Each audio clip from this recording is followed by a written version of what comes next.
Wow, okay, that was kind of odd. OBS just randomly disconnected, and then other things started to disconnect, and so I just restarted my computer. Anyway, let's get back to this. So for this page, this is a 2-page spread, and I feel as though I want the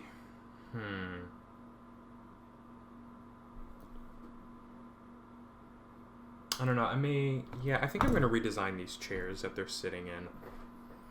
I originally had envisioned these Adirondack style chairs that everyone was sitting in, since, they were all outside, but honestly, I think I'd rather just go with something much simpler than that.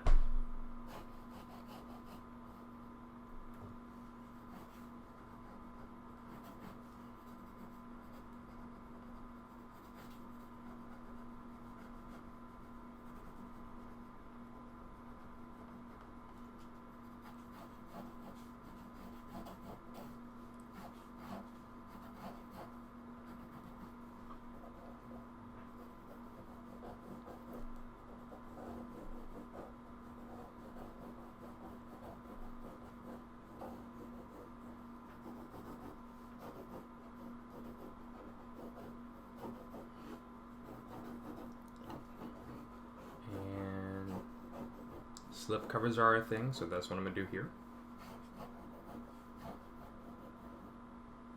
And for what we're doing today is really just penciling.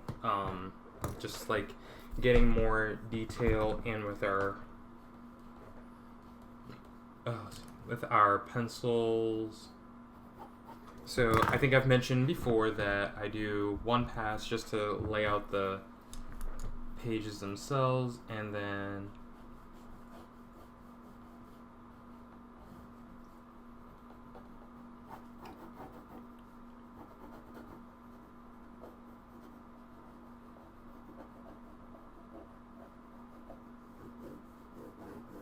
a second pass just to get all the fun details in there.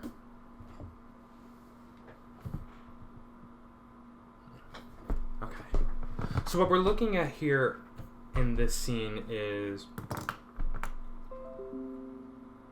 all of the characters just kind of sitting around. See, every time I get those alerts, I get worried. So we have our characters just sitting around a table.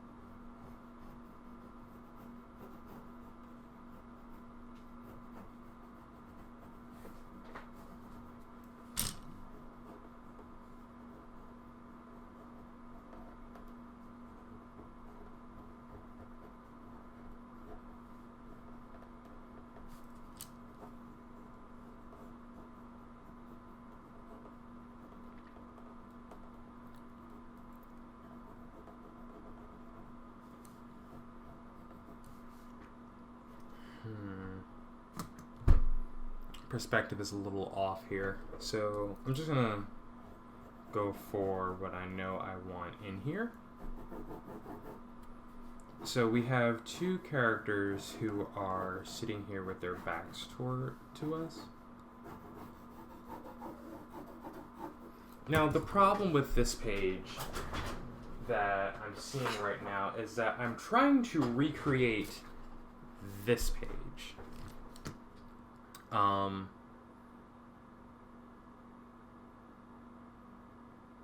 And I don't know, there's a good chance that I may just use this page here. This was from my original conception for the group scene with everybody sitting around a table, same chairs, so we have the slipcover chairs. It's all the same people here in this scene, 1, 2, 3, 4, 5, 6, 7, 8.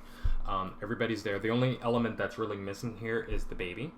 and obviously getting some food on the table here. I may just go with this page here just to save myself some work. Like I said, I really wanted to just recreate this scene. And I don't think that's going to happen with what I've got here. And that's what I'm struggling with right now. Since I've already created this scene, and the perspective is all off, but I don't know, we'll see. So what I'm going to do, I'm just going to save this page to last.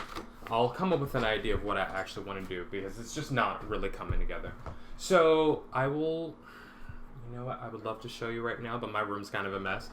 So I don't know if you've taken a look at what I do have on my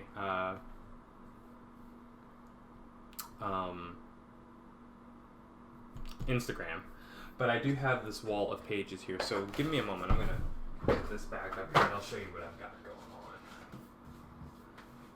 It says turned into an impromptu studio tour, so I'm going to cover this up so you can't see the rest of my junky room.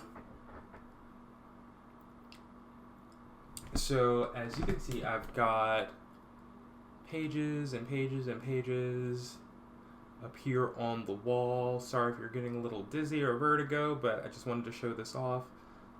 So once I've gotten to a good place with my pages, I went ahead and I inked in all the panels, so those are all on there. So that's what you're seeing there. And then I have everything else going on. So I just tacked them up to the wall so that I could pull them down to work on them as I needed to or as I wanted to, and I need to today. I absolutely have to go through these. So with the panels, what I did, I just went and inked them in. Like I took my brush and my ink and just went to work.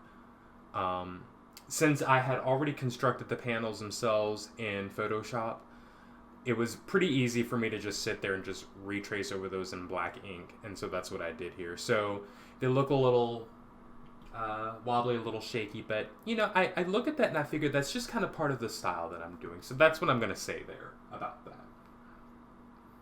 So that's what I've got going on here. Alright, so we're going to go back to this thing here. And we're going to go to this page. What I am hoping to get done is all these pages that don't have panels on them, because they are much bigger scenes.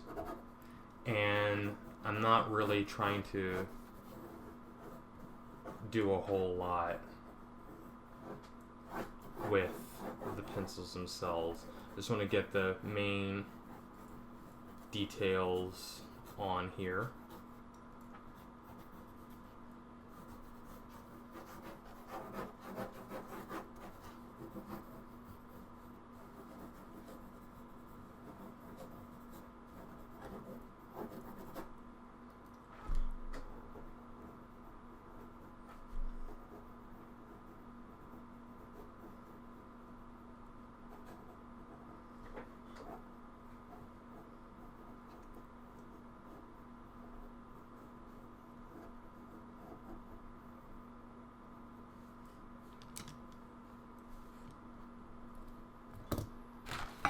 I originally had some of the other characters just kind of in this particular panel, just kind of waiting in the wings, as it were, but I don't want them there anymore. It just doesn't make any sense. You know, we'll worry about that later. Just pull this down. Give me a moment while I fix this, as I can't do this while it's sitting on the easel here.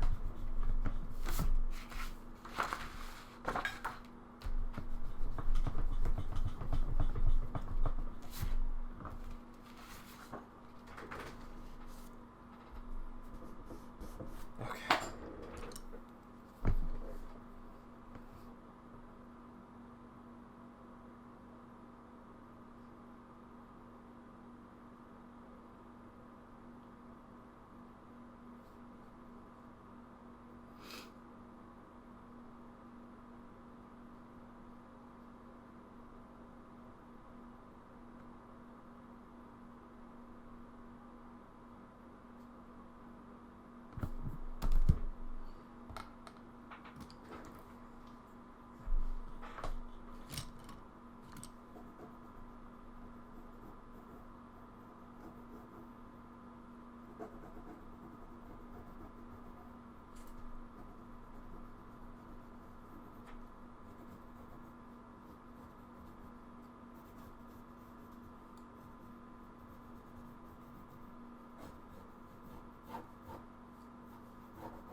This scene is also going to take some work and some effort to do.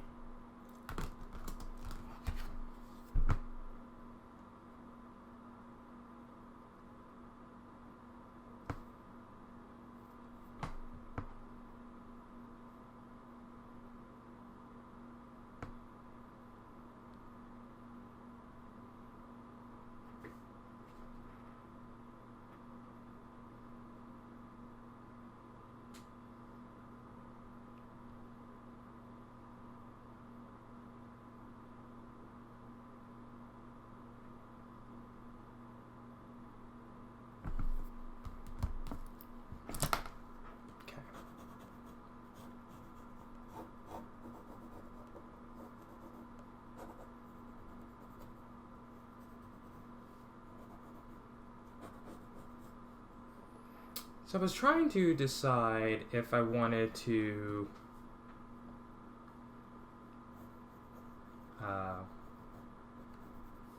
have this character in some other outfit, but I think I'll just keep it as simple as possible and just kind of keep him with his current attire instead of doing this whole big transformation thing. Magic Boy transformation sequence. We'll just keep him in his jeans and shirt.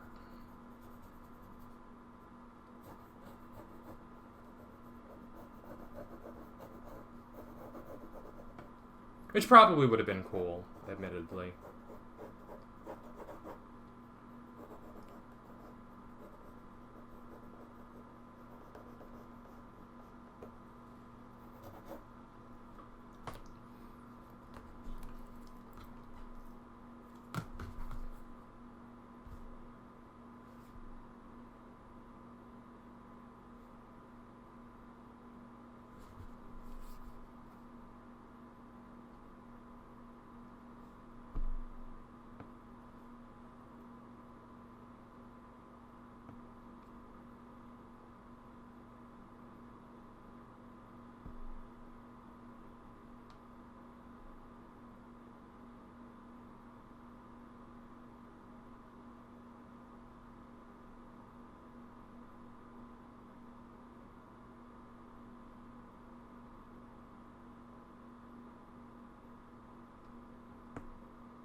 Sorry about the interruptions. Alright, so we are just going to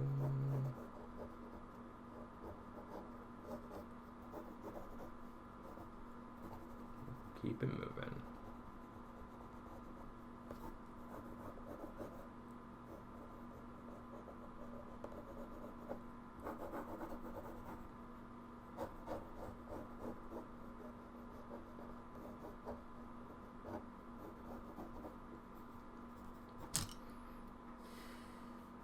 And I knew in the background here for this scene, I wanted this giant crescent moon.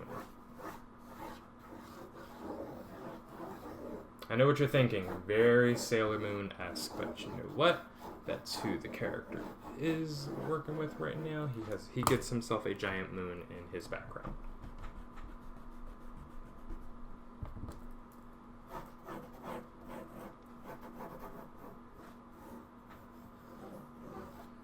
So we'll make that a little better and a little neater later. I'm actually doing the inking. So it's so funny because whenever I'm doing my inking, you know, that's when all the really great detail from the image and the pages really comes out the best. So you see things are a little crooked here. I don't usually look at the whole thing until after I'm done.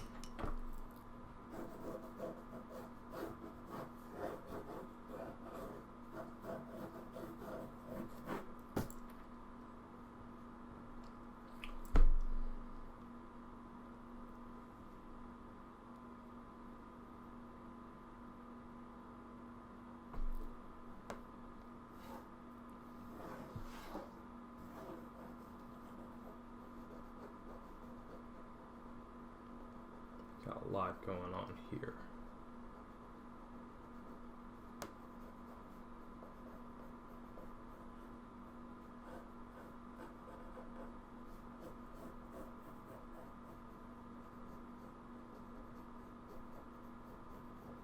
I'm drawing this dragon head in here because in just the previous page I had, here we go, this going on. So this is the page that precedes the one I'm working on right now, and I have this, so you can see the little dragon head down there. So I'm just kind of keeping that going.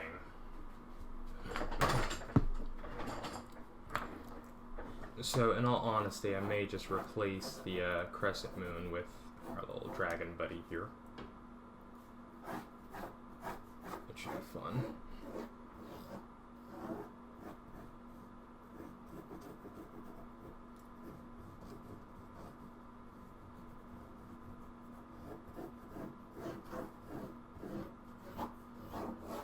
We'll put him in the shape of a crescent just so that we're at least getting that in there.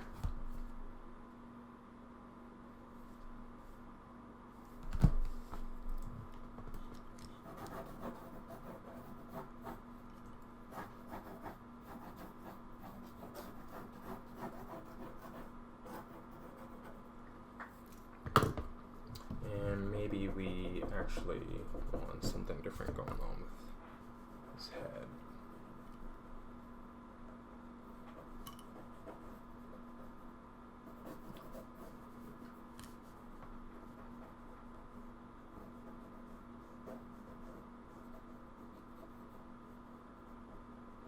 Serpent, rather.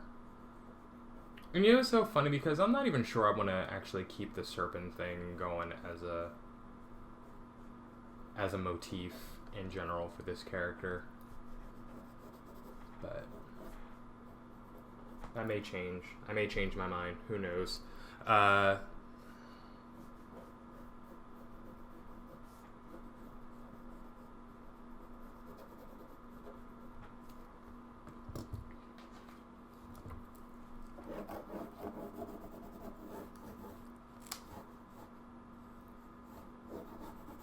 Tail goes behind the wing.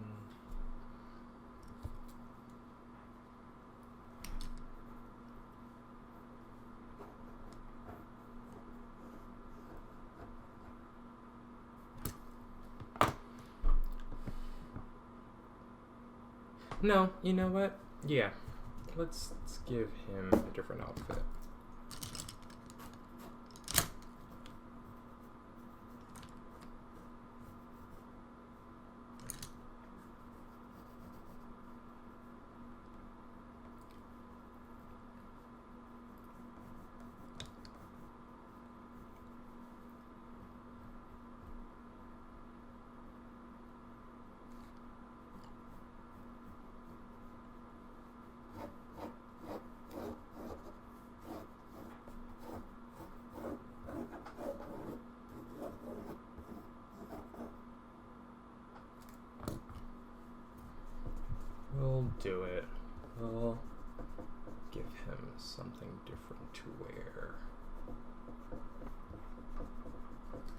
Only because I think it'll be fun.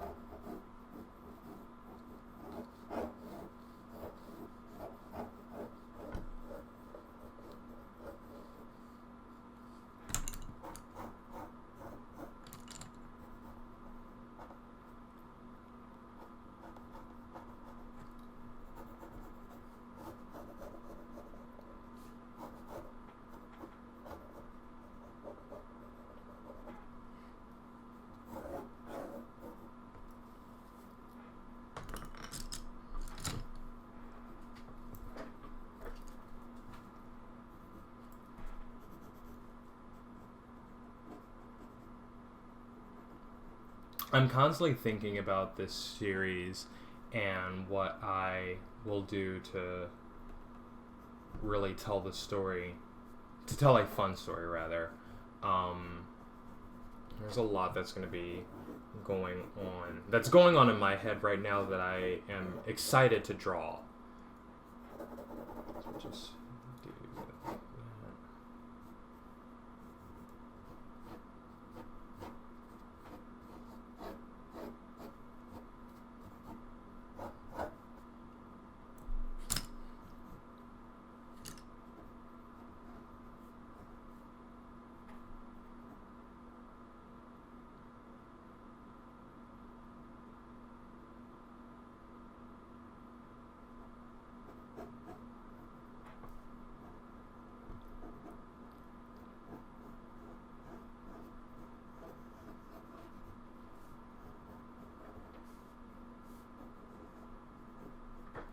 Okay.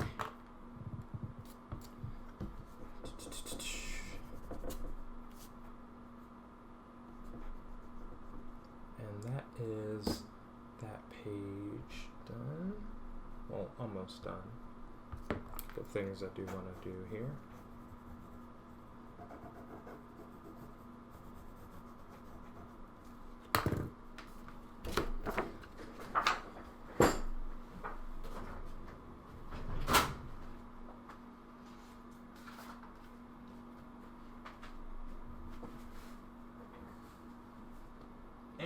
Let's pick another page to do.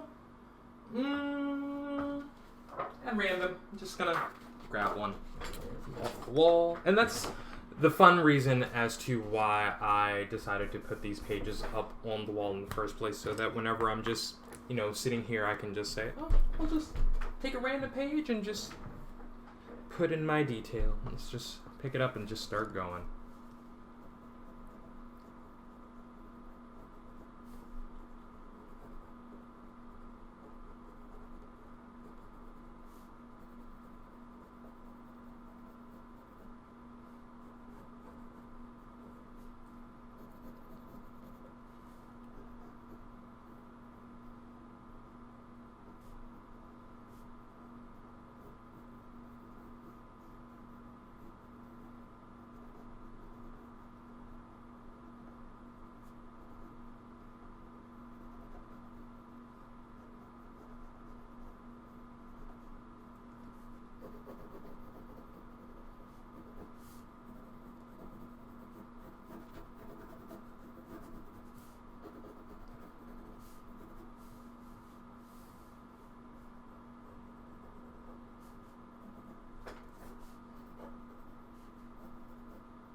This is page 19. What page did I just do?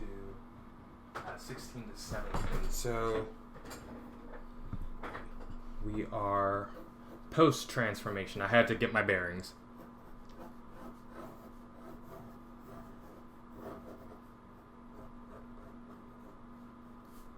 Let's draw his ears.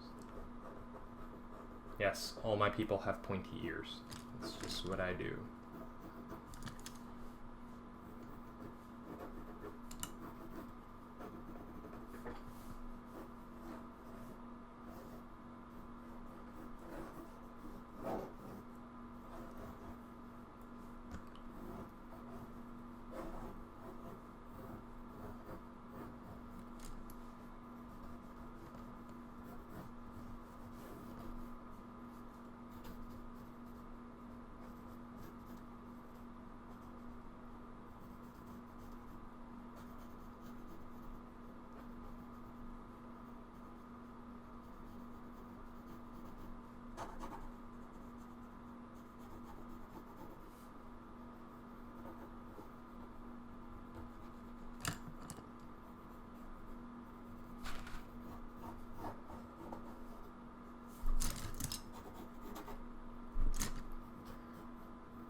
guys with long hair.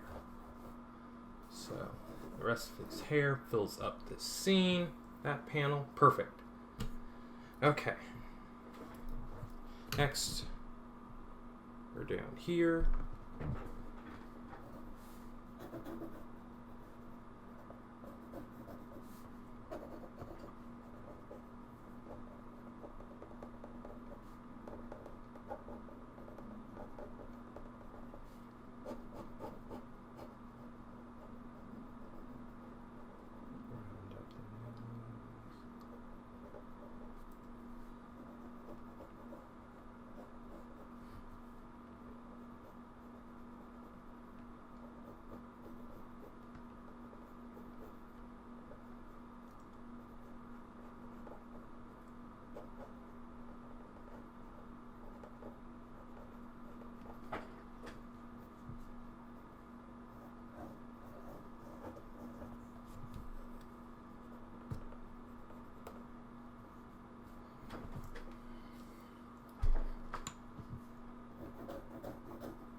I'll have to fix that nose in a minute. It's not exactly the nose shape I want him to have.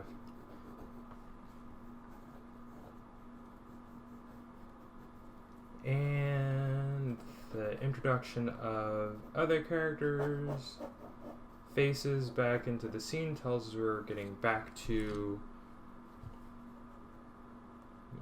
real world.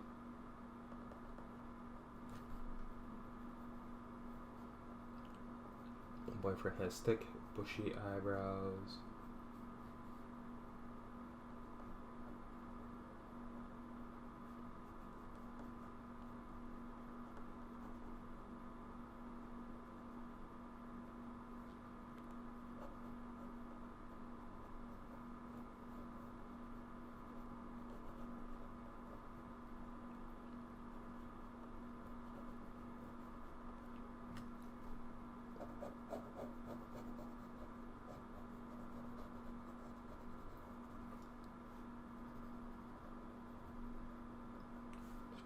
Mustache and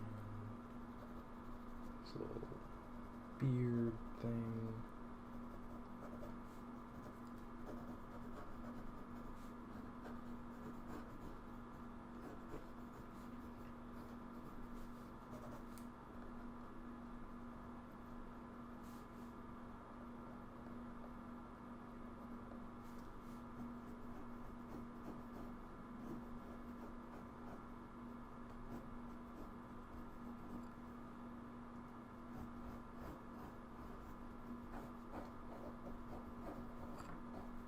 There we go. This is the curl pattern I want for him. Let's just make some little curly cues. There we go. Okay.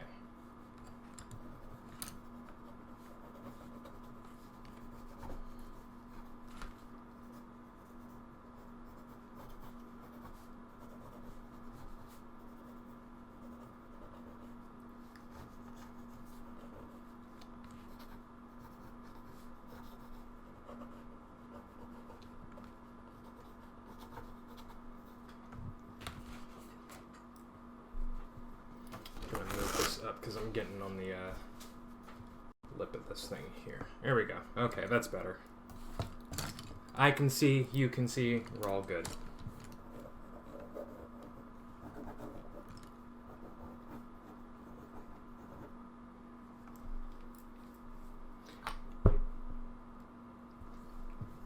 And in this panel, we just have hands clasped.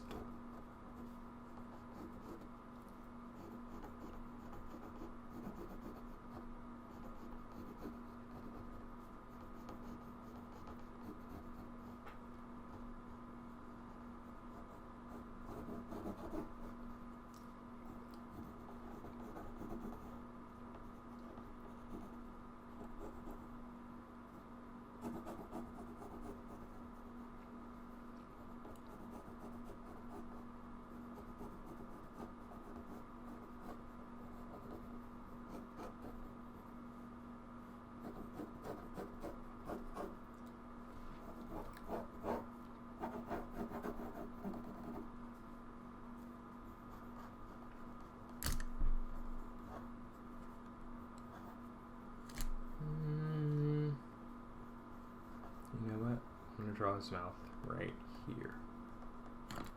Instead of just a chin, let's at least get his mouth in here.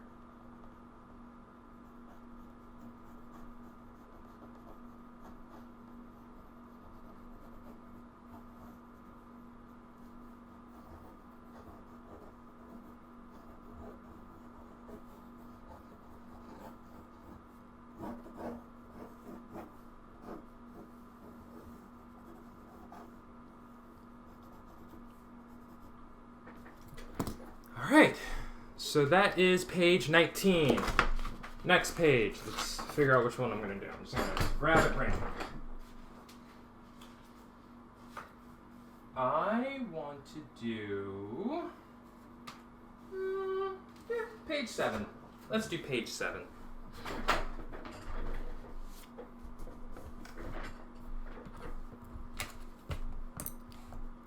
So you know what's so funny is that while I'm doing this, I'm also thinking about the third series that I'm doing. So I have 3 comics that I have planned to do. The first one is obviously this one, which is kind of a more traditional comic style, panels and pages and things like that. So normal comic.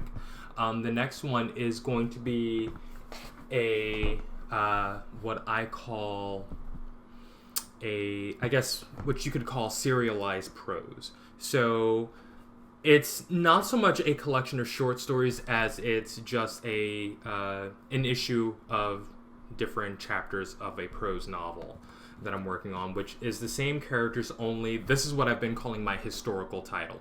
So it's set, let's say generations before the events of this one, which this one is more modern, so that one is much more historical. So we're going way back when.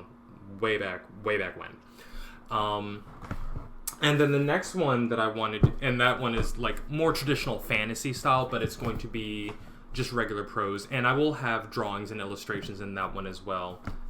Just, small scenes, no panels or anything like that. Just, a few pages. I might have them painted. I don't know. I've got some really cool ideas for that historical piece that I can't wait to actually put down, but I've got to get that story done. And each chapter will be roughly 5 pages of actual written story, and then we will have just a few pages here and there. So I don't know how long that book itself will actually be. Each book, each chapter, basically, but we'll figure it out.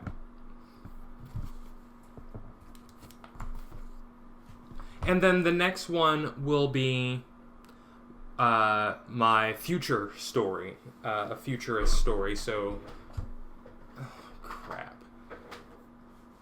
I just got disconnected again.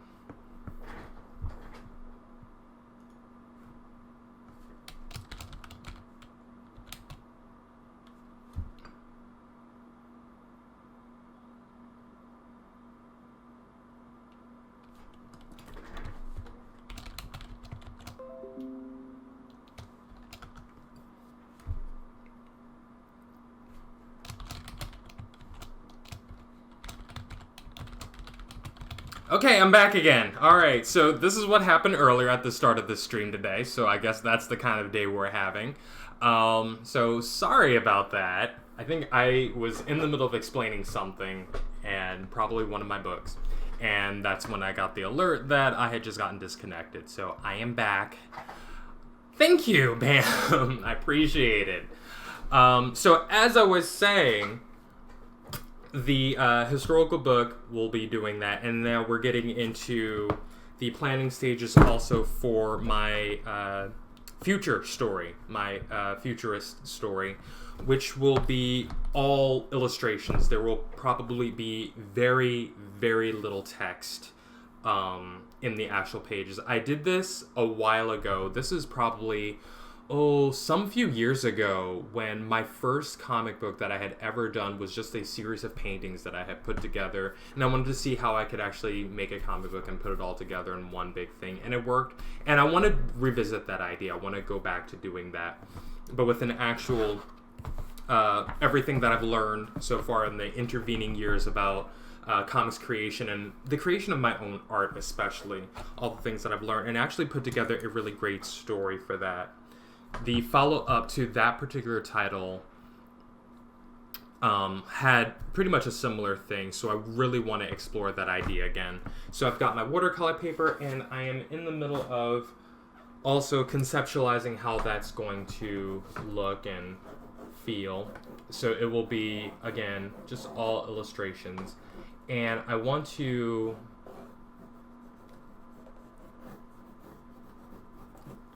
play around with some ideas on that. So for now, let's get back into this. So we're drawing this page here. As you well know, I don't really do a whole lot when it comes to getting these details on here, because in my mind, that's what the inking is for, and I'm inking right over my own work, so I know exactly what will need to be done.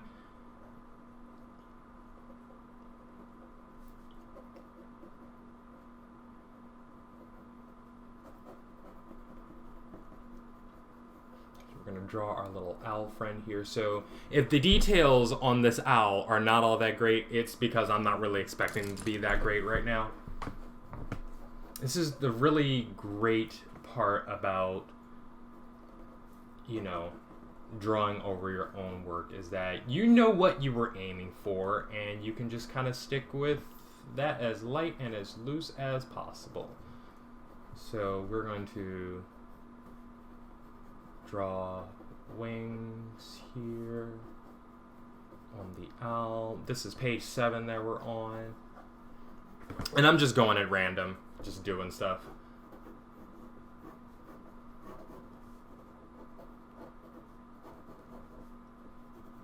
I'll actually look up some reference when I'm actually sitting down to do the actual inking, just to make sure that I get the actual anatomy and the poses right, especially for the owl. I haven't drawn an owl in a very long time.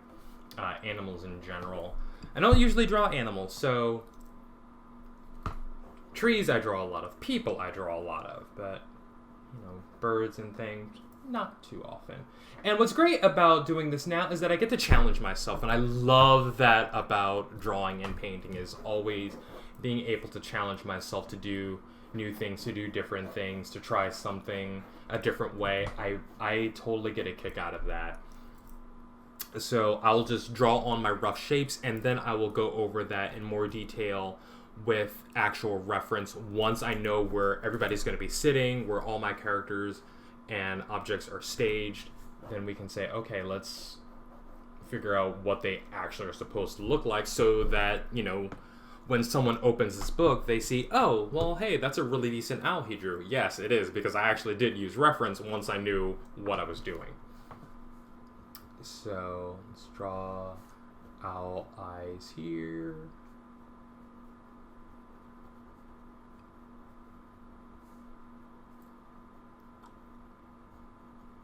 Kind of have an idea of the owl that I am drawing. But, you know, if anything does need to change, then I'll be able to change it.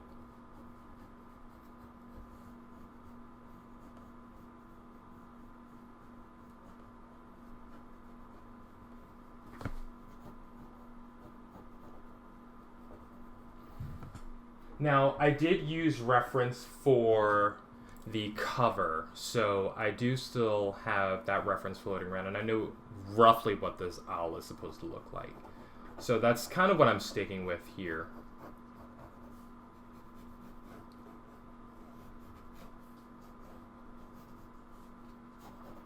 The thing is, all of these pages will have to get this treatment of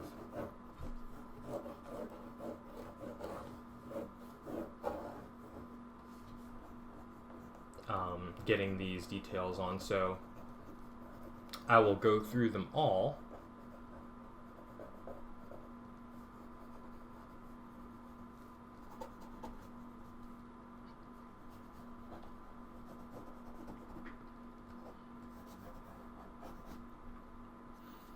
So how are you doing, Bam? Are you enjoying the stream right now? I struggle just a little bit to get all this going.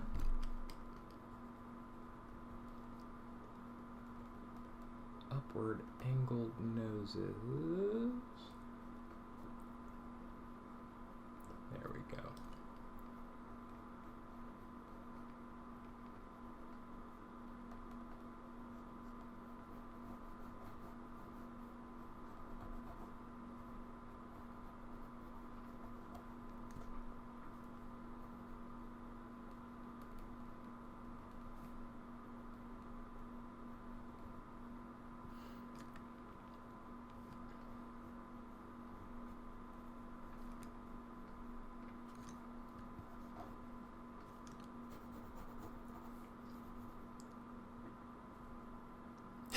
I do. You know, I find myself actually, I realize I scribble a lot, and I have in my head an idea of what I'm trying to put down on paper, as I just explained, and so I just kind of zip right through it. I try not to devote too much time and energy into it, because I know I'm going to be going over it again with my inks, and I know exactly how, you know, they should look, so I do just kind of pluck away.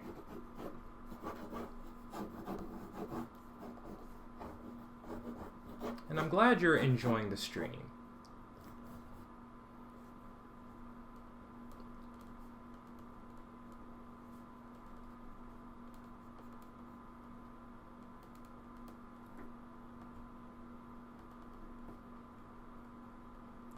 Let's do that. So it's so funny drawing noses, where honestly, if you were to actually look at your own nose at this angle, it's really not the most attractive looking thing, you might suspect. But I'm always trying to make sure that when I do this sort of thing, that it's still gotta look kind of pretty. Okay, I'm pretty happy with that. All right, next page. Go right up the line here, and I'm going to go to, you know what? I kind of like where this one was going, I think. Do I want to go with that one? You know, let's go to page, what is this? Page 9. There's something here that I actually want to fix.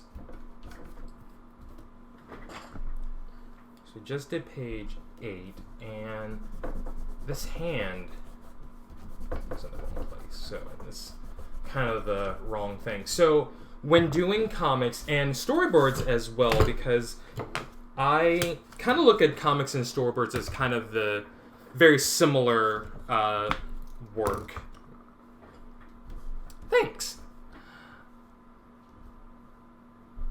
And you want to be consistent of your angles and make sure that you're tracking poses properly, like where everyone's supposed to be, what they're supposed to be doing from scene to scene.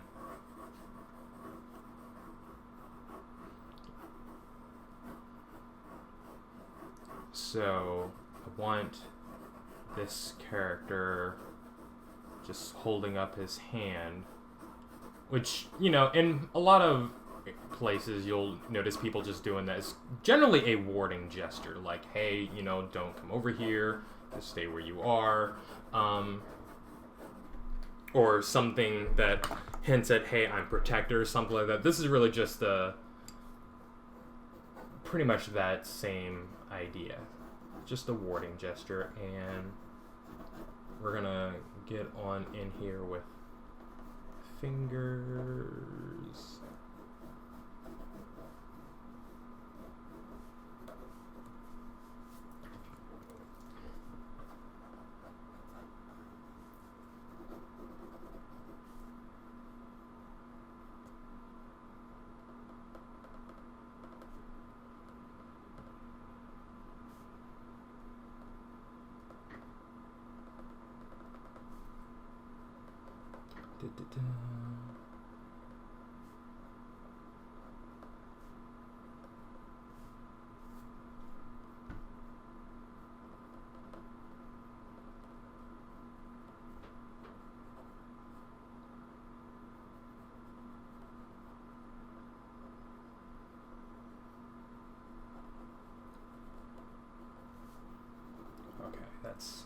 that's looking good.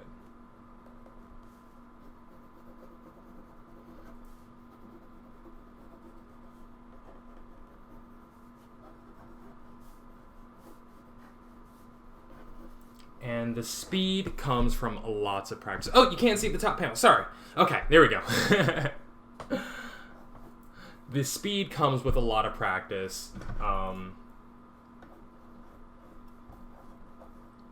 Been drawing for many, many years since I was a kid, and oh, that panel looks amazing. Okay.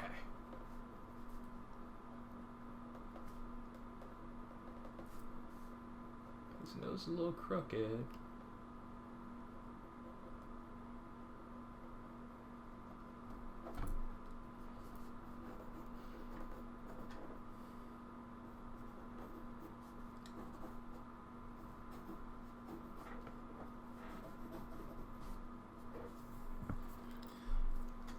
Alright, so I am going to aim this down just a little bit so we can get back on track. So now we have the owl swooping in.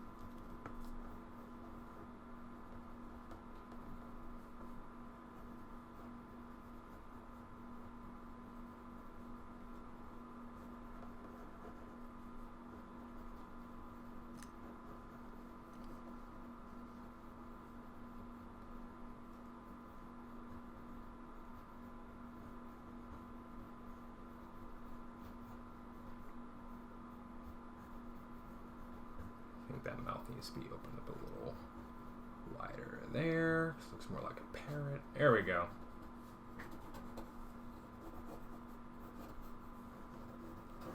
So what's great about drawing animals is when I was a kid, I was always in love with, I don't know if you remember the National Geographic documentaries about animals and wildlife. That was always my dish. I always loved that.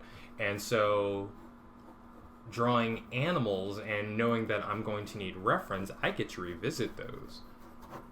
So I can, get a proper look at anatomy. I had a couple of animal books and show different illustrations of animals and different stages of life and different actions. It was always fun. I always loved that, and I'm excited about this particular beast right here, this owl, because I get to go back and revisit some of that fun stuff. So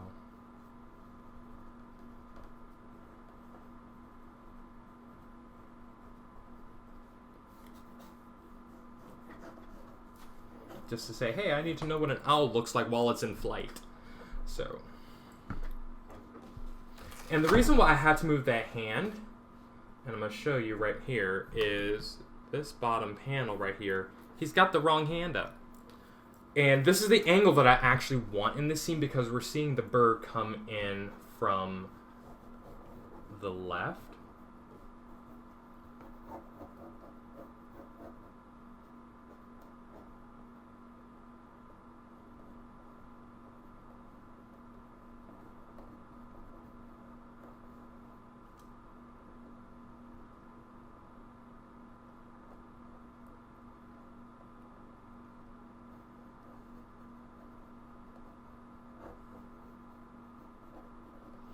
And with that,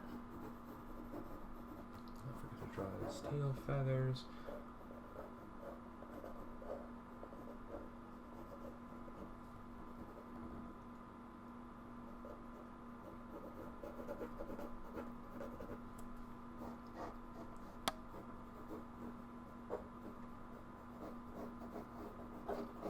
And I did put our guy's hair in a different hairstyle and want to keep that consistent too. So he actually has a hairband on, which obviously I guess just evaporates. I'll probably need to redo that here as well.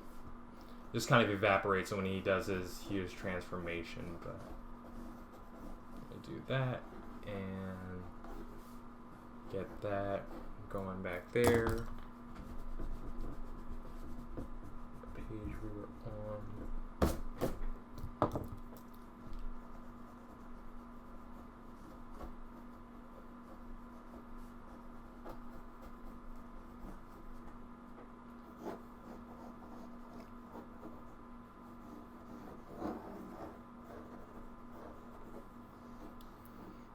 chairs all out after that, but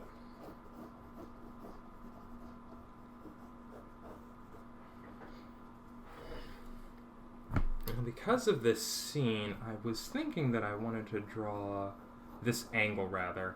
I wanted to get in one of the other characters here in the background.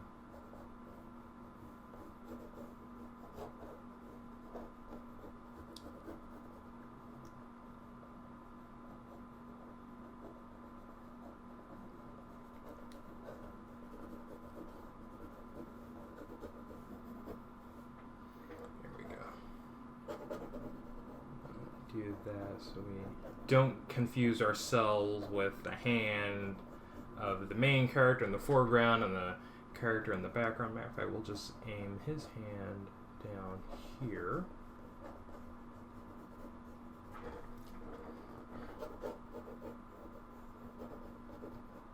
Okay. It's a little confusing, but this is how I'll make my life a little easier. One thing I've always also struggled with when it comes to drawing scenes is what should be going on in the background, you know.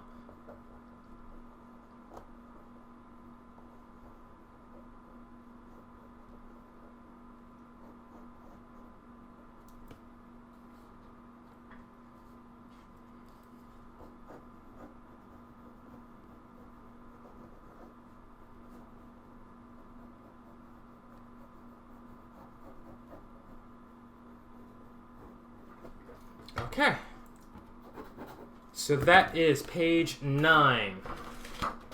Next page. Oh, page 8 is sitting right next to it. Oh, I did put those in order over here too, didn't I? Kinda, sorta. Because page 10 is way up there.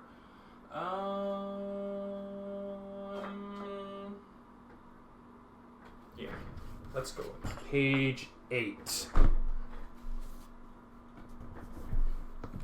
This is where our owl friend launches himself and takes flight off of that tree branch.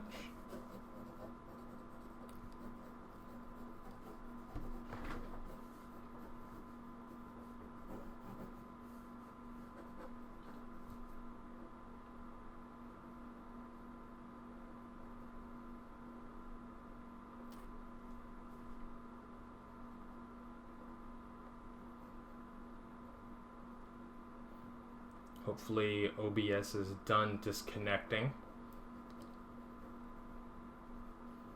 It's been kind of happening a lot lately. Not with OBS, but I think my internet in general has been doing some weird stuff. So that was brand new when OBS did that. I don't usually have any issues.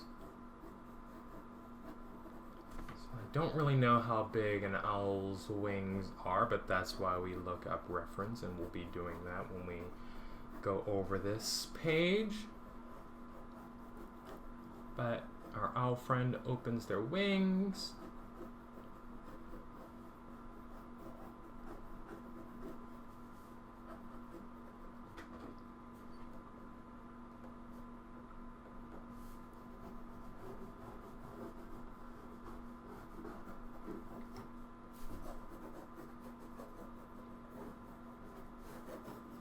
Draw some of these back there. Alright, so this scene is going to be kind of fun.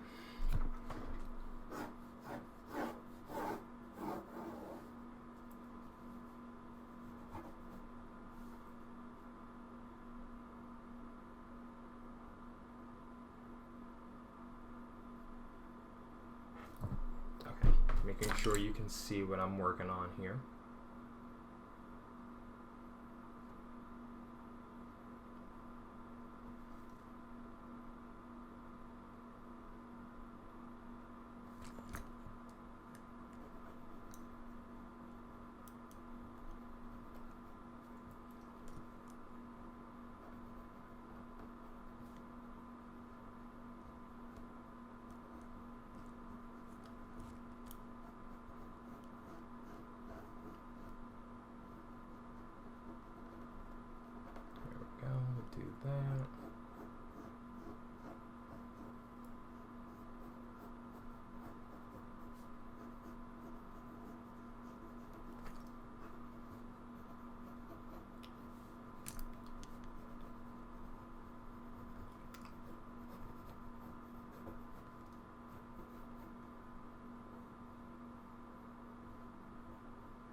this arm here.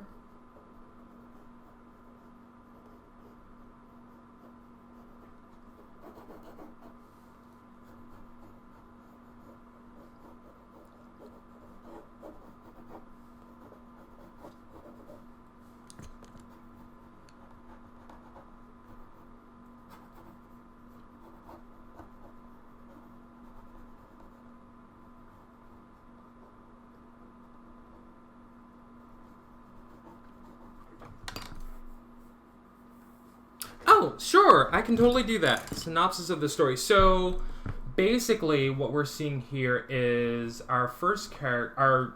In this first book, right here, we have our characters kind of receiving their powers for the first time, except it's not the first time. Because this story is set in the modern era, we have this character rediscovering his heritage and who he actually is, since it was locked away, lost to his memory from generations upon generations ago. And this book is basically him regaining all that and learning that the people that he's with here in these first pages are people who have always been in his life through every incarnation. So we have this guy sitting over here to his right has, since way back when, always been his partner, his lover, and the person over to his left has always been his primary protector. I don't want to say bodyguard, but she's always kind of seen herself as the person in charge of taking care of him and making sure that he's staying safe. So it's the power of good friendship is what that is. And since those many, many years ago, when he first received his powers, he has been kind of moment to moment living where he'll regain his memories and then something in him pushes that all away again, and so it goes to the next lifetime, when he's kind of repeating the same cycle over and over again, which we'll definitely start to see more of in the story as it develops.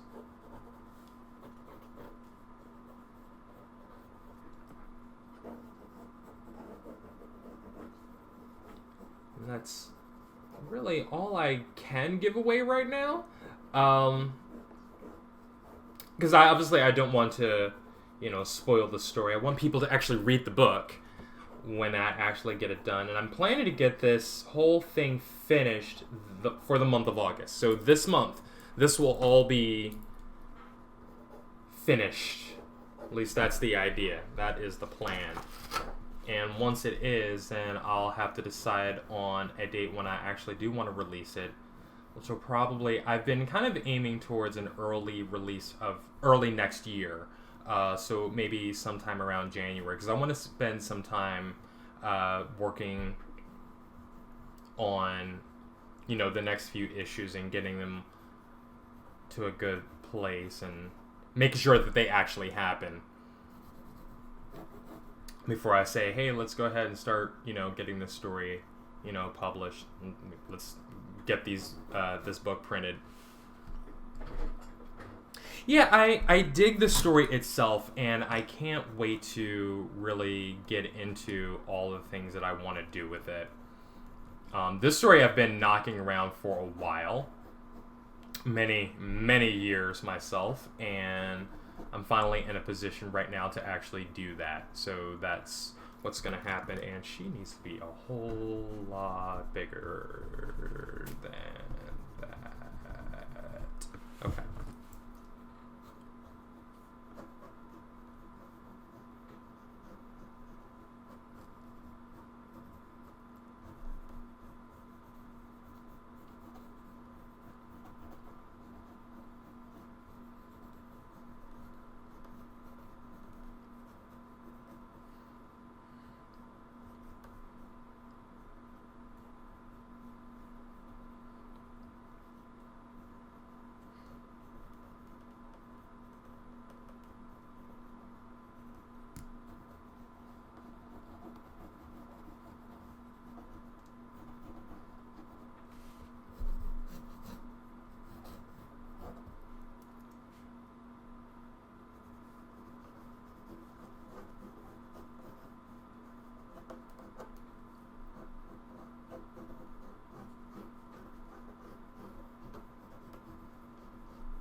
Just drawing out in the margin right now just to really get the rest of her anatomy going in here.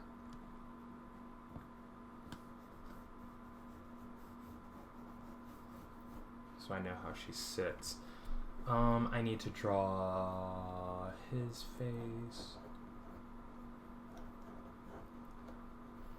When I was, do we have any completed workout? Actually, I have a few books that I've already done. I'm probably going to see about getting them reprinted. There was one story that I had done that I think I got to like maybe the third issue, but I never got that one printed, and it was supposed to be a 12-part series. So what I'll likely end up doing, and this will be kind of like a triumphant return for publishing for me, is get them all reprinted, redone, and probably have them available on my website in my web store.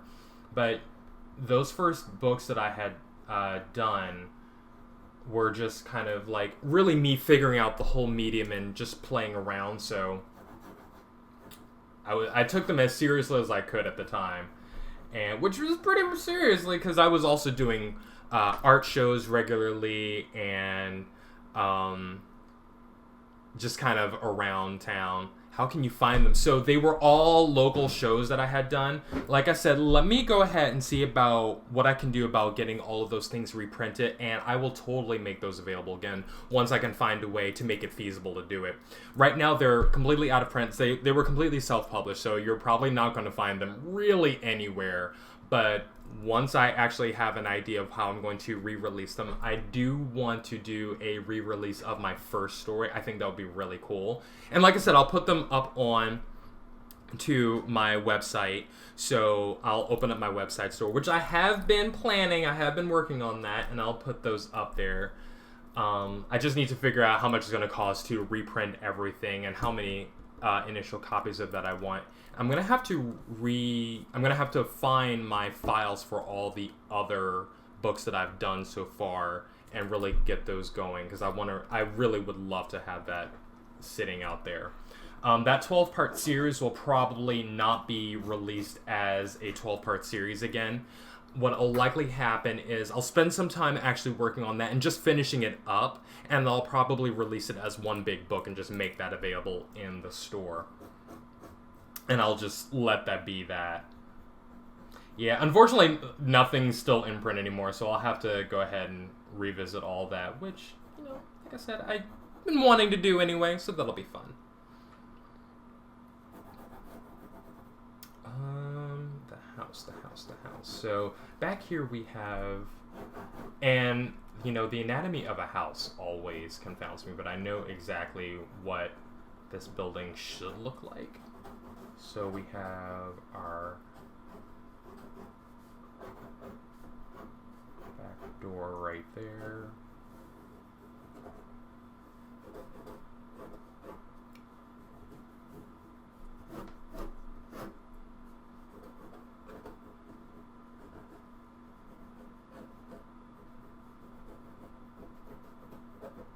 This is the external portions of a chimney, and then we have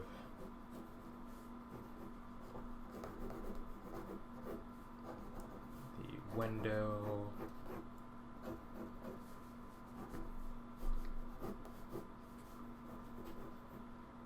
the dining room. Let's get that back in there.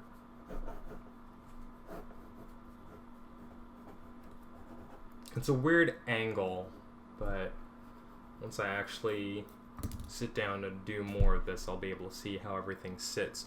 Okay, so next page.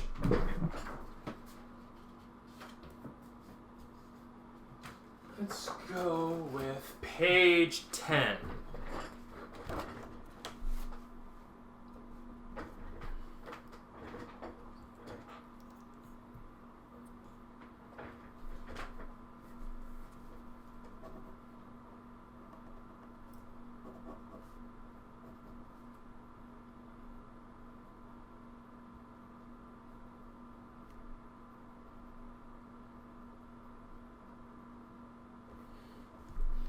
Usually I start in the middle with just the nose, and this time I start with the eyes, and the eyes are crooked. That's fantastic.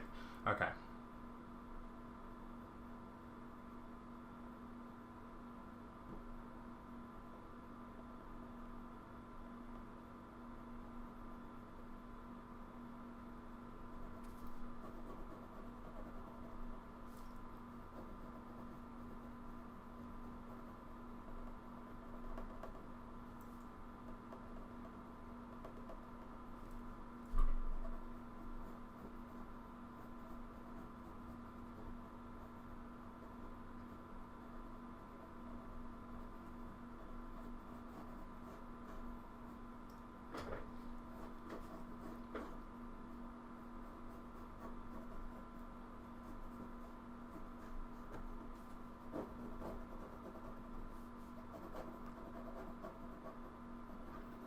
So, with this story, since I mentioned that, he's kind of been repeating the same cycles over and over, his power gets close to him and then he rejects it, and then it starts his cycle off again.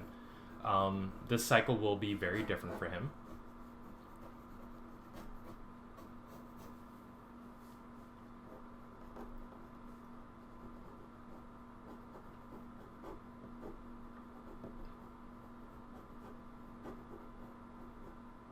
It's kind of a recognition of a need to move on from a experience that he had when his power was first given to him.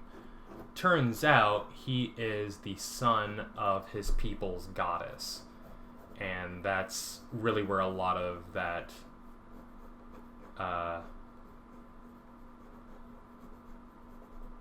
personal trauma, I guess we can say. Actually, so, it's funny that you say that, because yes, that's exactly what I was going for.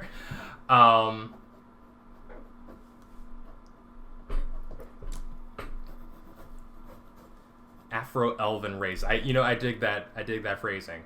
The people in this world are all kind of have that, how can I say, Sylvan look about them.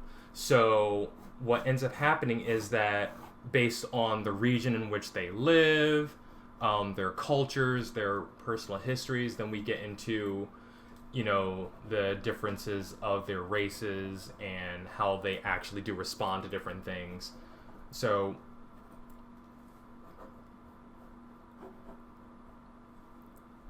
really cool. Thank you.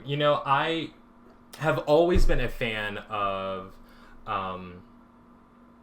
kind of the elven aesthetic, and so I decided that, elves aren't really, and fey creatures in particular, aren't really confined to any one region in the world. So, stories and mythology abound of different spirits and beings and creatures and races of people interacting with humans. So I don't really call anyone in this world a human. Collectively, they are called the people. Simply because that is their actual heritage.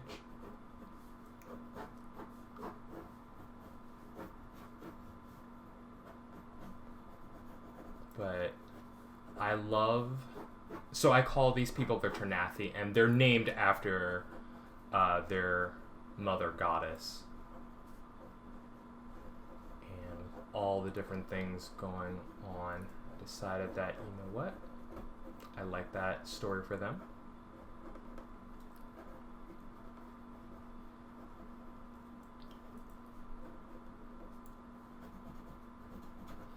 And I always dug pointy ears. Really? Now, see, that sounds cool.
Thank you. I'm excited, and that's one of the things that I've been trying to drive myself to. When it comes to this story, I absolutely need to see this story get published. I absolutely have to do this. It's too important to me as a story to just kind of let sit and nothing happen to it. I would be really, really upset at myself if I spent another year working on this story and never actually getting it done. It's taken me a few years to get to this point, so.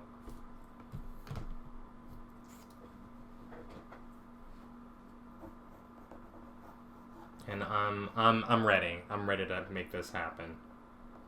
And what's great about, publishing your own work is that you don't have to wait for anyone else. You don't have to wait for someone in the market or someone in the industry to see what you're doing and to say, oh, that's cool, that's unique, hey, we can publish this for you. You don't have to shop this around. And I'm the kind of person, I have no intention of selling my stories to anyone else to produce. I want to do it myself. I want to make my own stuff.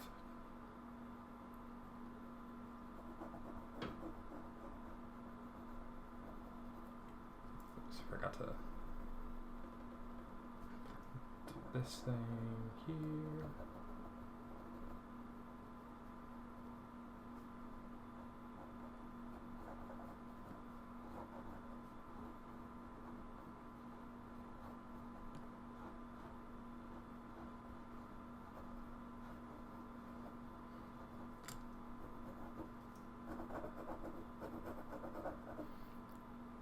And so it's kind of important to me to just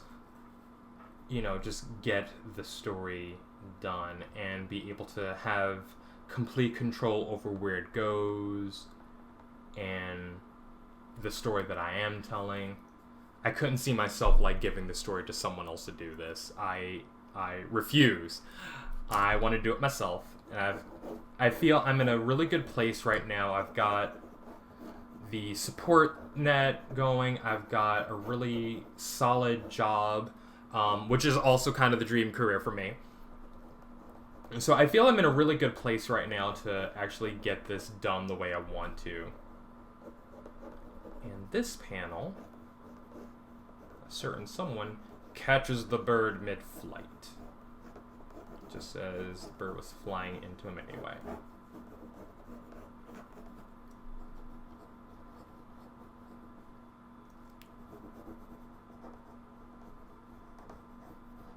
Move that head back a little bit.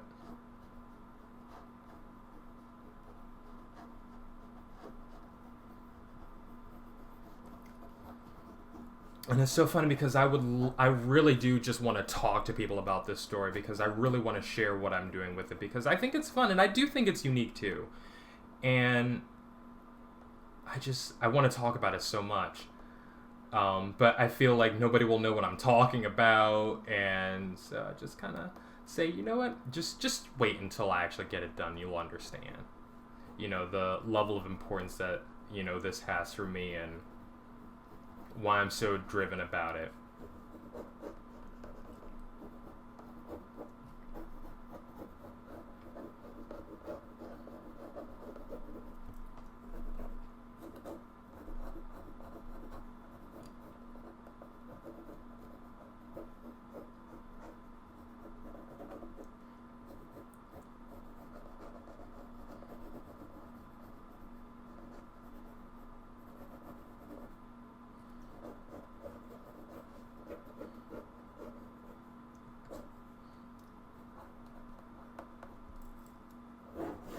Swoop lines right in there. Alright, so that is page 10. Relinquishing creative control over your mind, child can turn it. Yeah, I've heard, people end up being very, very successful financially with selling their work to other people to produce and create, and then they just kind of they stand back and they reap the benefits of that. And that's a great path for many, many people. I am not one of those people. I would prefer that anything that I create remain in my control, only because only I can really vet on the stories that I'm telling, and if it's not a story that I like, then I'm not going to do it. Or I'm going to turn it into something that I'm going to think is fun. But I don't want anyone else to have that kind of hand in it. I'd rather guide the story myself, do the work myself, and then just tell the story the way I want it to be told. So this is page 3. So in these early pages, from pages 1 to maybe 5, I think. Let me see what I've got going on over here.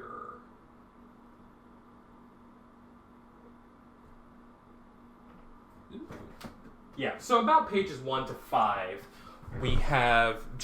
we're seeing the faces of all the different characters. Oh, yeah. Well, I can't even say anything about Game of Thrones. It's never been a show I've ever been interested in watching myself personally. I think there's a lot of shows that I'm like that with. Whenever it's on, I'm just like, oh, well, hey, it's on. But it's not something I go looking for. But, hearing about what ended up happening with the finale, the ending, and just kind of how it was produced, I'm like, oh, that's really unfortunate.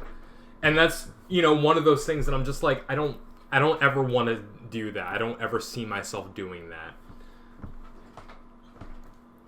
So here we have other characters who are in this happening here. I have still trying to decide this particular character that I'm drawing in right now. I can never really decide what I want to do about her hair.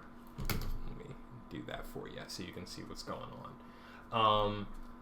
I keep thinking that maybe I'll do like some sort of braided style here, which, I don't know, I guess that's what I'm doing.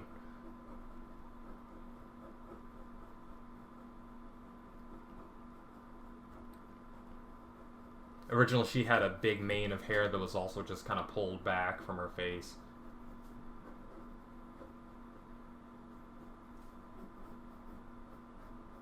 And then we have all the braids wrapped around in this giant bun.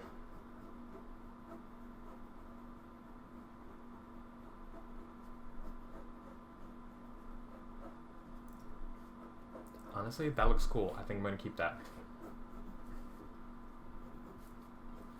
And now we get to think about what she's actually wearing. Which, let me take a look at what I've got on some of these other pages, and maybe that'll help me figure out what I want her to wear. Nope, it doesn't. Okay, so, well,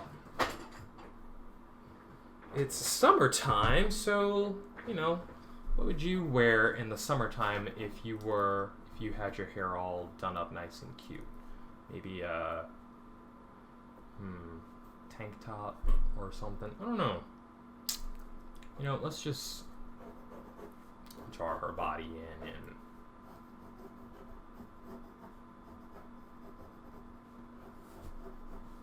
so these two characters were actually created during a D&D session that I was the DM for a campaign, and that story centered around them, and I love these two so much.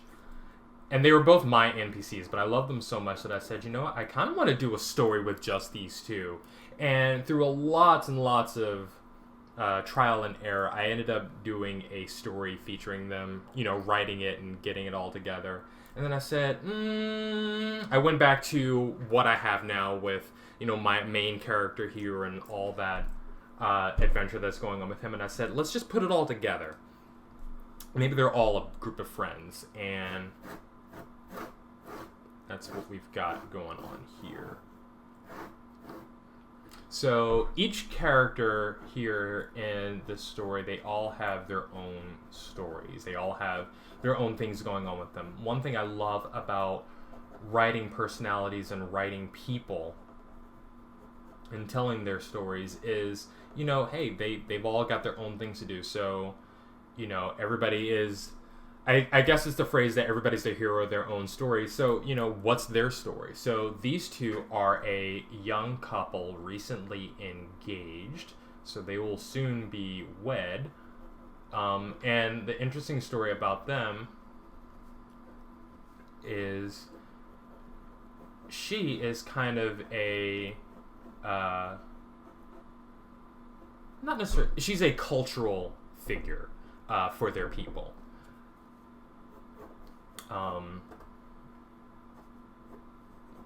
So she's kind of important there, and he is a priest.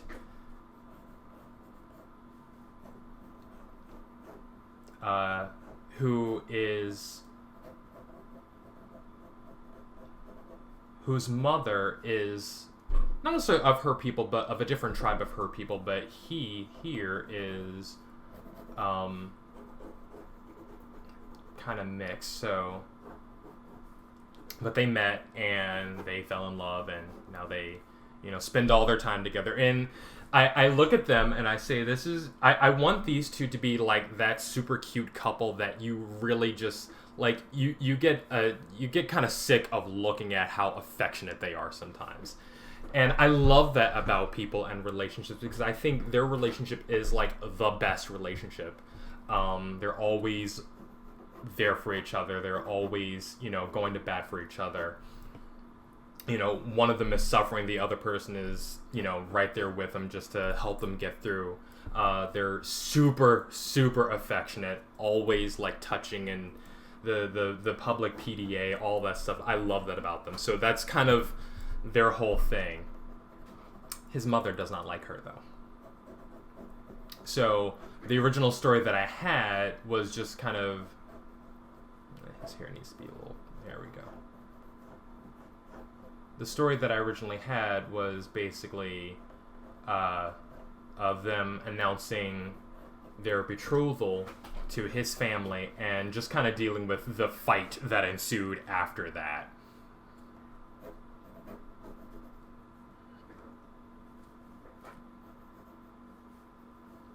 I don't really know what he's wearing either, and I don't want him in that outfit. So the outfit that I kind of started to put on him just now is just... This is his normal religious garb, and I really don't want him wearing that during this scene. And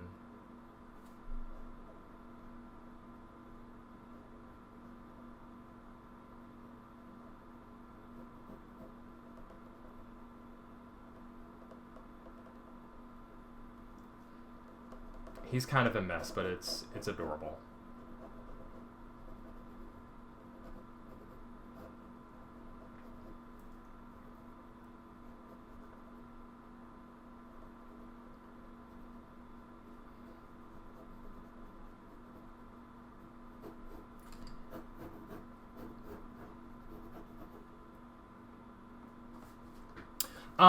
That she's from a different tribe. That's like her main argument. She doesn't care that she's like the head of that tribe. She's just like, no, this is you should not be with her. She's not one of us. She's not our tribe of people. She considers her as from a lesser tribe, which is totally not accurate. But I wanted to throw in kind of a kind of a hint at the historical relevance of a culture. They're of the same race, but they're not from the same group of people, if that makes sense. And so Mom's got kind of an issue with that. She feels that her son, who is from a flight, as I would call them, because I'll get more in story. Yeah, cultural division. So there's more story about who the different tribes are and how they relate to each other and what they're called and all that stuff. So I definitely want to get more involved in that. I was also thinking about doing just these little one-shot stories where I can show where all of the characters, their backgrounds, their histories, their families, all that stuff comes from. That may still happen. I was also thinking about doing just a small series on YouTube, just some videos, and putting them up there to really go into that. But she feels that her son is, because they're of a tribe that tends to have a lot more prestige, that he should stay within that. And so they have that going on.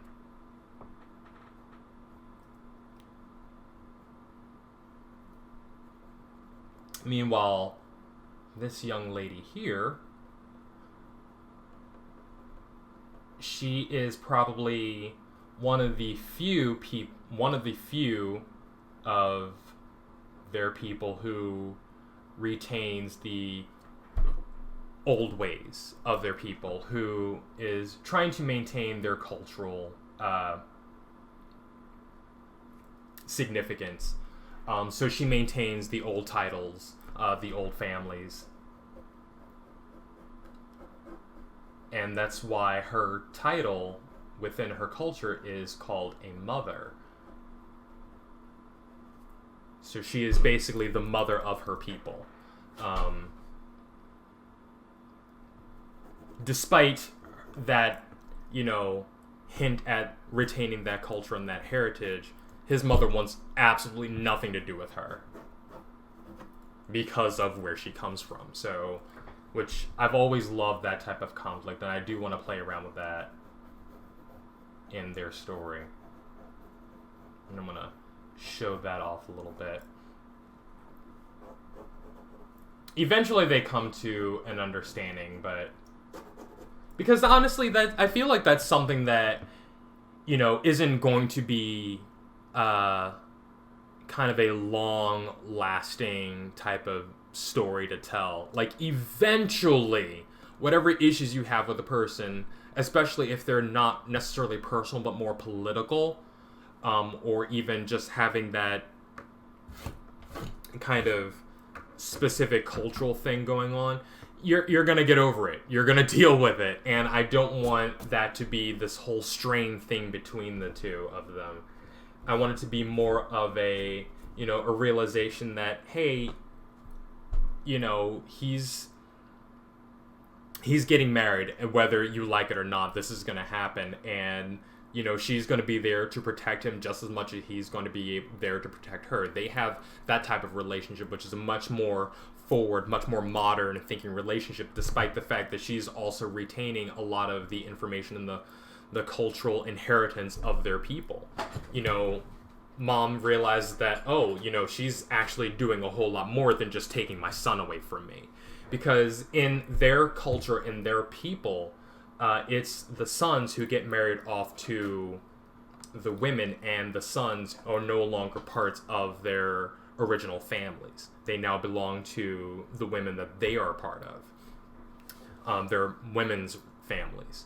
So that's another reason why there is that cultural divide, because mom doesn't want to lose her son to a flight that she sees as, kind of less than, or not necessarily less than, but just more common. The flight that she belongs to is common. And I call them flights because each one hails from a different bird. They have a different bird as their cultural animal. So there's a lot. There's a lot. And each one of the people that our hero surrounds himself with are also from a different flight.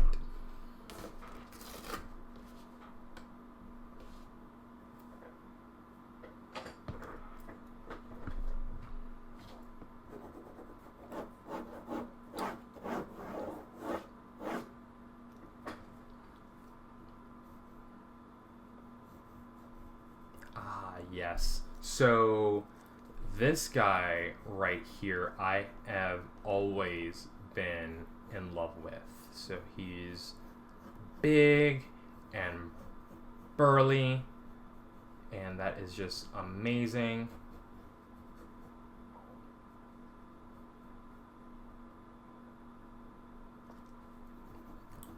And handsome.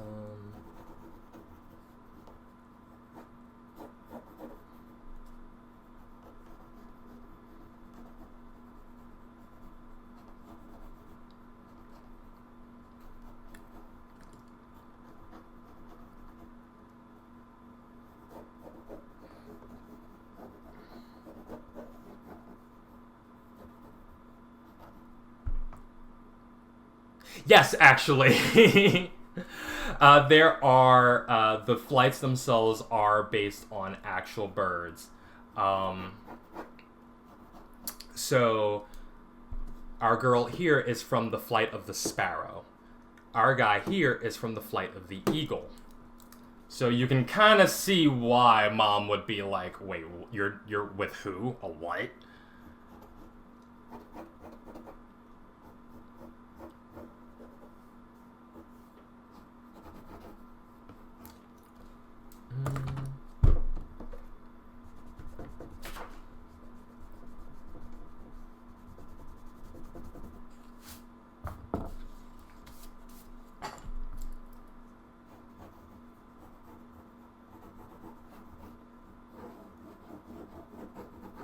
Flight of the Phoenix. No, there isn't a Flight of the Phoenix. But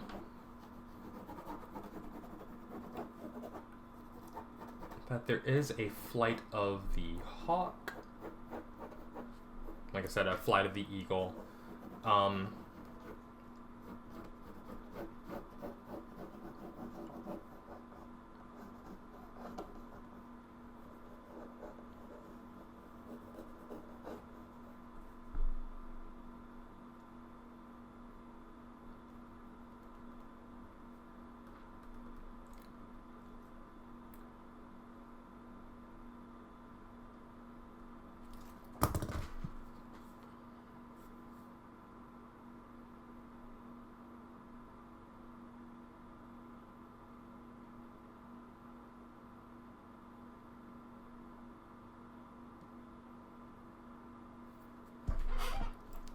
So this guy right here, I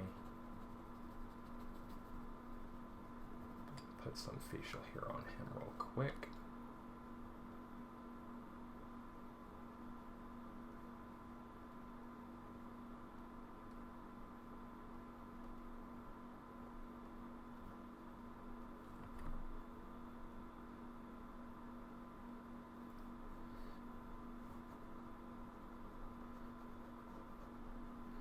He is very introspective, kind of a monk.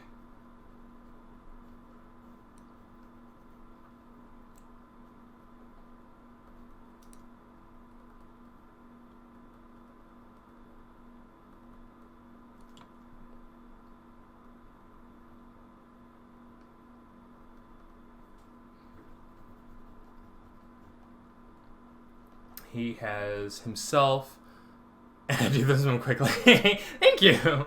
Well, I mean, I don't know how I do it. I really don't. I just kind of just start drawing features, and I like the features that I do. So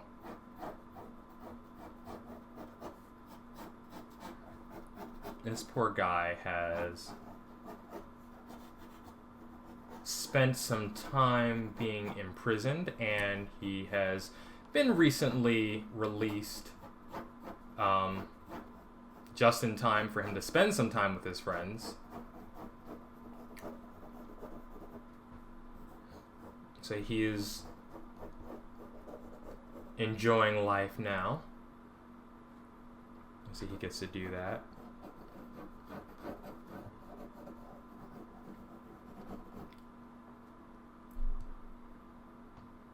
He's kind of the biggest person at the table. Whenever there's a monk in the story, I love it. You know, I really hope that I do his story justice, because I love him. I really, really do. There's something really special about him. There's a gentleness and a softness that's there that I think is... You know, I feel it kind of gets missed in some stories when you have, like, a big, burly dude. They're not always like that. I'm reminded instantly of Beast from X-Men, who was highly intelligent, incredibly gentle overall. At least in every version of him that I've seen, be it the comics, the movies, I've always loved his character. I'm trying to think, there was another character. Just recently from the new Avengers movie, there was Bruce, you know, when he's all mixed in with the Hulk, and I thought that was a really cool way they did that, and just like his personality shining through 100% even as he's caught between that transformation, I always thought was cool. And not what I want to do with him, but I want that gentleness from such a, large-sized person. I think is super important. Because it's just kind of something I feel that people take advantage of big people. They are, you assume, especially large black men, you assume that, they're going to be super violent or, just like really highly aggressive for whatever reason. And that's not the case. That's not who they are as people. And I really, really want to show that with this character too. So I love him just because he gets to be that for me. He gets to be this person who is defying preconceived notions. They absolutely do, and I dig that about them. And I really he is that person for me, so I absolutely need to have him in this story. So that's why he has taken up the path of a monk, because that's where that's going for him. So, he's creative, he's a writer, but he's also very spiritually minded, and I love that about him.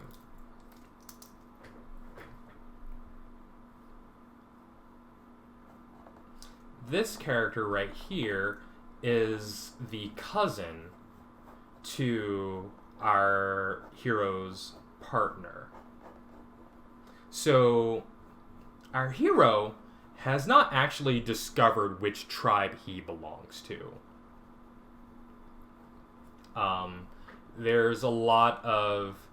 Because his character has... Historically, his character, he has been so important to his people. And, that'll be in the historical title that I'm working on, and we'll actually get more in detail on that. He's kind of been around a lot, but, no one really knows which flight he belonged to. So he's just kind of this flightless thing that no one really knows, but he's done so much to keep his people safe. But his partner belongs to the flight of the Nightingale. And the thing about the Nightingales is that they are the only flight that is not only predominantly men, but their actual inheritance line is along the lines of the men in the family. Every other flight, inheritance follows through the women. So when you marry into so let's say you are a member of a flight and you marry into another flight, you now belong to that new flight. So you could have been from any other flight there was, but let's say, for argument's sake, we have this character here who was an eagle. He's now going to he would, in his family, in the culture, would now become part of the sparrows. But if a woman from another flight married into the Nightingales, she would necessarily no longer be from whatever flight she was, even if she was an eagle. She would lose all that prestige that comes with being of an eagle and would now be a nightingale. They are like I said, the only flight that's like that. I'm giving him some locks here because that's just how he has his hair.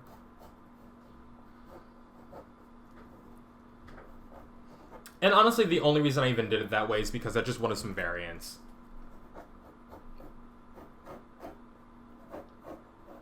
Since it's a very matriarchal culture, matrilineal society, this is the only one that kind of bucks that trend. So, actually do this. And this poor guy, our cousin here, he has no idea what he's doing with his life. A lot of the things that he loves and enjoys,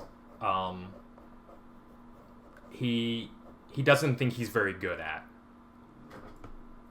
How long are their lifespans? So historically, they were very, very long lived. So we're talking, several centuries. Need that eraser, yeah. I love this eraser. I was super excited when I found this at the art store. Their lifespans are typically very, very long. So several centuries. We're talking maybe 7 or 8. Things have changed since magic has, kind of not been around in the world anymore. So their lifespans have shortened dramatically. But that's another really great thing about the story, is that we're seeing in this people and in this world the return of that magic and what that means for all of the people. So there's a lot of conflict that is being built on this one character getting their powers back. So we're going to see lots of different things kind of open up. I want him in a vest. I think he'd wear a vest. But, so what I was saying about this character is he doesn't really know what he wants to do with his life. He feels kind of lost. No real prospects for a career. He knows a little bit about a lot of things, but he just doesn't feel as though he's able to make the best of that. He's trying to have a life, trying to build a career of something, and it's just, hasn't been really working out for him. Okay, so this is page 3. Let's move on. Rich story. Yeah, I've had a lot of time to think about it. What happened to the magic? So, people just stopped believing in it. It's kind of the thing that happens with magic in a lot of different ways in a lot of different cultures. People just stop believing in it. People stop practicing it, and it just kind of, evaporates. It disappears from the world as a result of, people just no longer giving it that attention that it needs in order to continue existing. So you have a world that's kind of growing up and going in a different direction.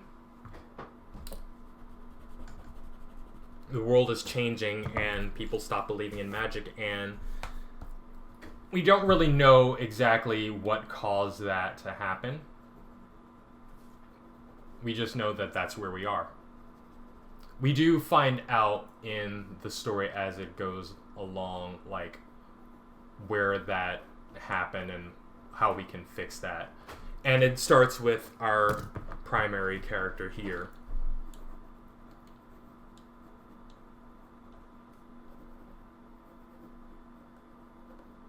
Getting his powers back. So that's a lot of, the world's story hooks really depend on him.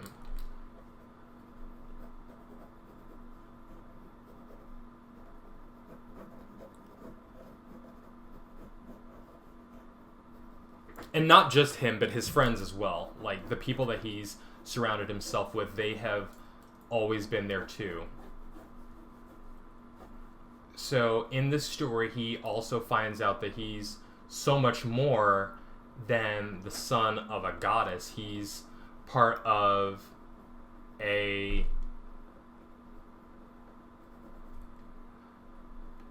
I don't want to say race, but a part of a type of people who are from other parts of the universe, who have been charged with protecting the universe. And so part of his job is to protect this particular planet, this world that they're on. So get into that.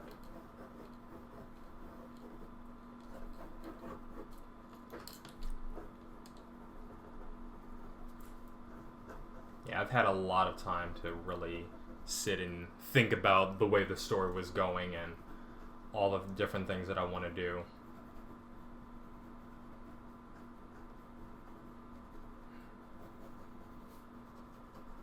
This is an easy page because it's really just the bird exploding. Into light, exploding into light. Yes, he is a guardian.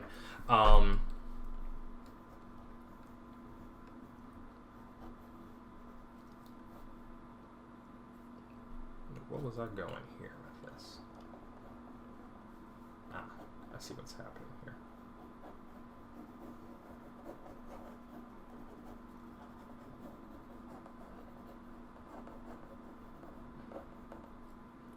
We have our big guy over here.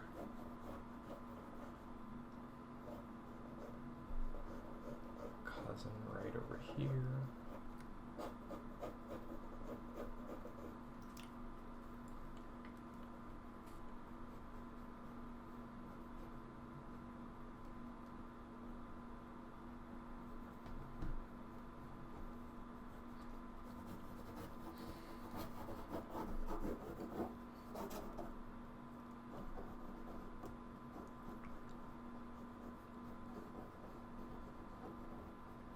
Our lovers down there.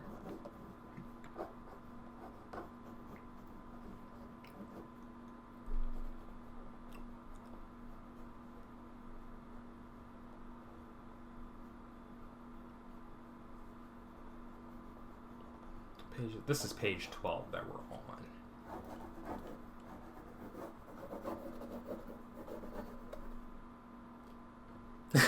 Exploding. Yeah, it just kind of explodes into a just giant ball of light.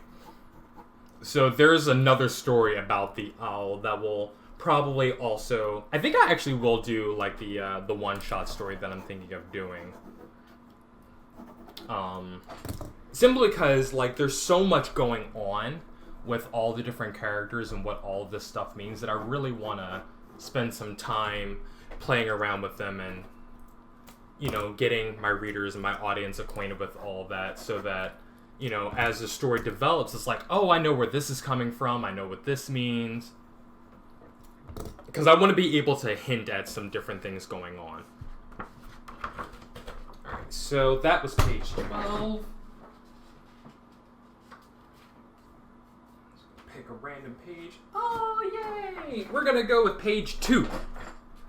And I'm so excited about this page because anytime I get to draw... so we have main character here who I will say has never had a name. I have played around with so many different names and not one of them has stuck. But this guy here, and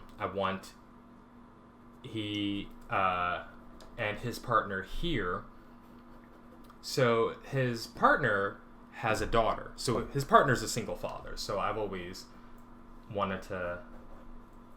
I've redone their story so many times, and each time I redid their story, the one thing that has always been here was the fact that this guy is a single father. It's just something that's just a part of his story forever and ever and ever.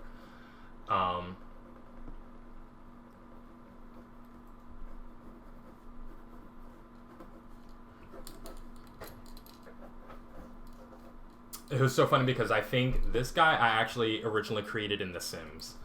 Like, that's where he actually originated from. And I said, you know what? I think I want to do something with this. And it turned into, oh, okay, he's just kind of this dude who's raising a family. So he and his brother and their cousin, they all live under this giant house, which is, they're in the backyard of that house right now with all of this stuff going on.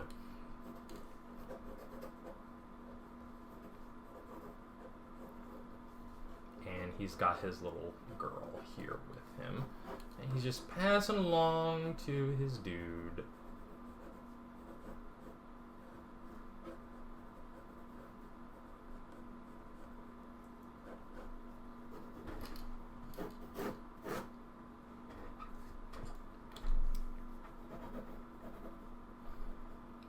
And one of the things that I love about these two as lovers is their conflict with each other.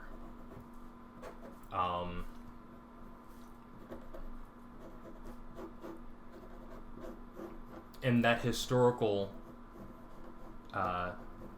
series, they work together to save their people. And so that was always a thing, that they are always a couple. They are always together.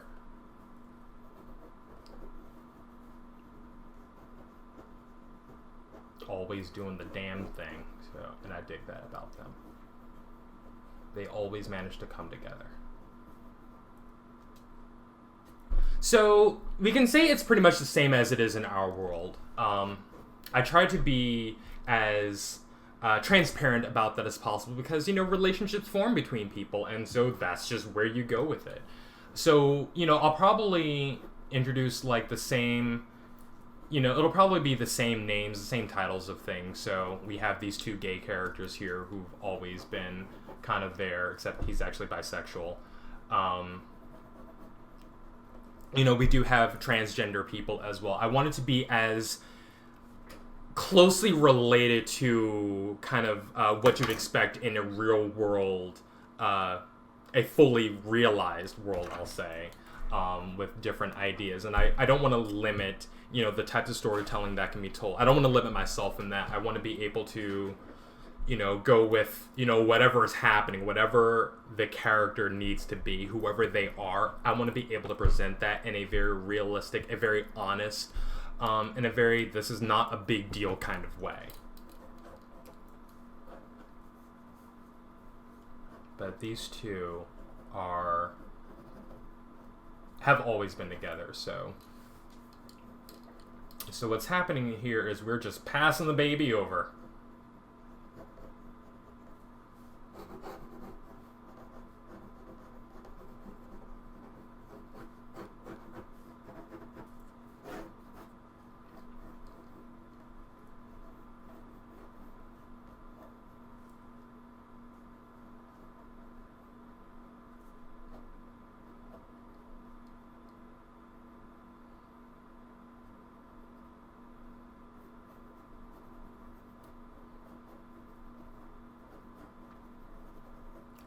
Puffs right there.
Okay. Oh, so as I said, it was when it comes to the topic of sexuality in this world, it's very much what you'd expect in like a real world setting. So we have gay characters, we have lesbian characters, we have transgender characters. So I try to keep it as open, transparent, and as honest as possible, only because I believe in that. I believe in telling stories where people actually do feel themselves able to relate to the characters in totality, or at least even in part. I don't want to shy away from certain stories or certain ideas about telling stories just because it may be a certain controversial topics I'll stick away from, but I don't believe that sexuality is a controversial topic. I wouldn't exactly say more common, but in certain cultures, it may be more accepted than in others. So I'll definitely put it that way, because I think that much more reflects what's actually happening in the world.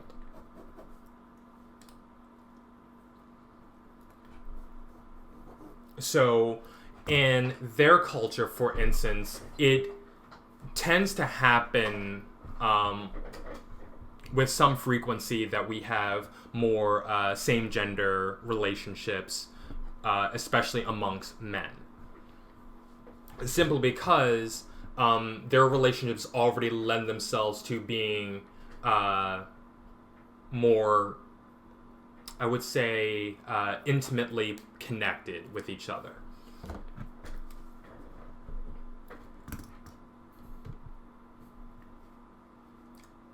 The men of their culture are the ones who are usually the ones that are kind of the stay-at-home homemaker type of ideal, whereas the women tend to be the warriors, the leaders, the heads of family, and that's just kind of how their culture is. In other cultures around the world, it can be very different based on what they see as kind of the acceptable rules for their cultures. So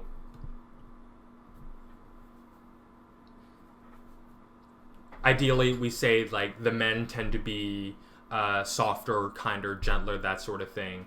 So they have a tendency to kind of find themselves and, want to be with each other more, just because they have that potential to, be softer and kinder. In relation to, or in contrast, really, with other cultures and other people around the world. I'll put it that way, because it's always going to be based on, what's happening in other cultures. Alright, so as far as power couples go, we have these two over here. So this is this guy's brother, his younger brother, who is a doctor and highly intelligent person. He was went to school, every time he went to school, he was pulling a 4.0 kind of person. So he's the nerd of the family. And we have these two characters who are a couple. She is that warrior woman that I was mentioning. I believe that her flight... I originally was going to have her flight be another eagle. Which, can still happen. But I think I'd rather her be a hawk or a falcon. Because I think it just makes more sense for the story. And we'll have a little variety here.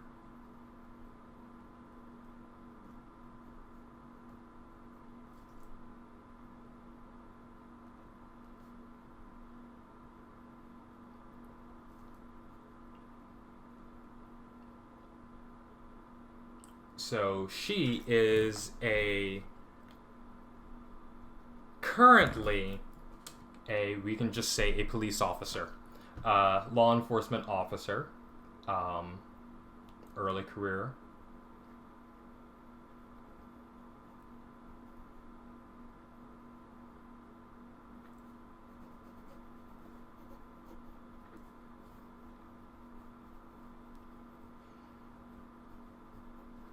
and she'll eventually... Her story is basically, you know, she's on track for a military... what is the word? Is it commendation? Commission. Military commission. There we go. I think that's the word I'm looking for. So she's on track for that when all of the everything in this story starts to go down.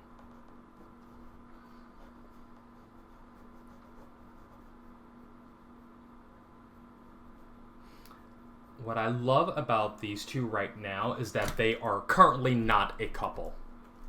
They're just very close friends. They're kind of inching towards that way. They are childhood friends. They all grew up together. So we have kind of that relationship going on there.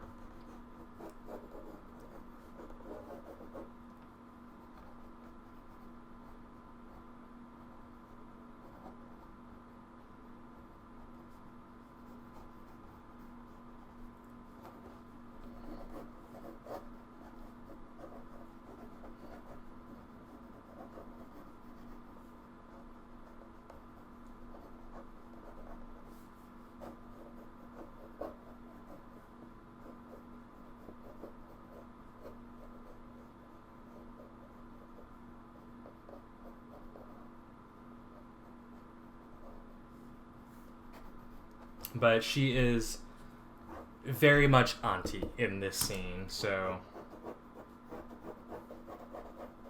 to our little baby here. It's their relationship is the kind that everyone knows that, you know, they should be a couple. And they can kind of see that that's where that's going. We're just waiting for them to kind of get to that decision too. I like cute, corny couples. It's always been my thing. I've always been a fan of that. So, and I like these two as well.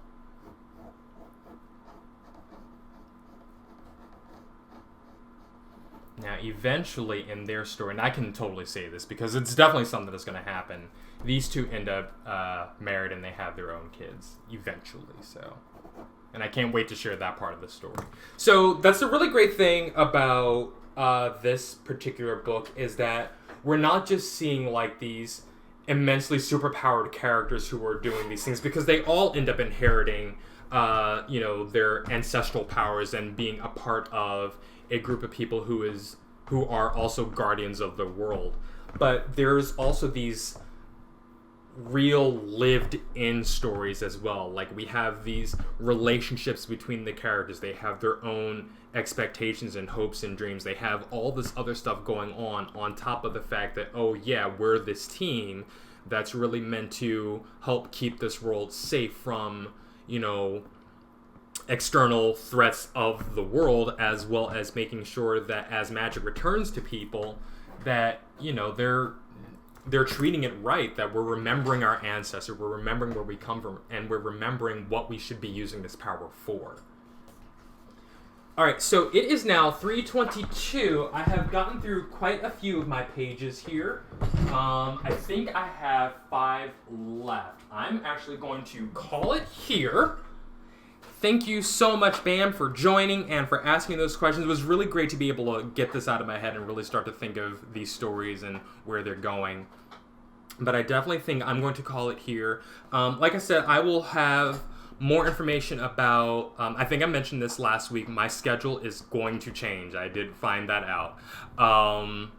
So I'll probably not be doing Saturdays anymore, but you can find me on Twitter at Celestian IOF, as well as on my Facebook page, Illustrator of Fantasies.